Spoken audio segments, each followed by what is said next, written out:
बटी गईल घरवा दुआर पाई पाई दुआर पाई पाई के करा में बाबू रही है के करा में माई हो के करा में माई 9 महीना माई कोखिया में ढोवली हो कोखिया में ढोवली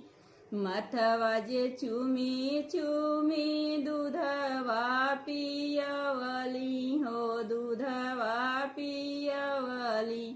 एक ही कोखिया से पैदा भइल दुनो भाई पैदा भइल दुनो भाई के करा में माई रही के करा में बाबू हो के करा में बाबू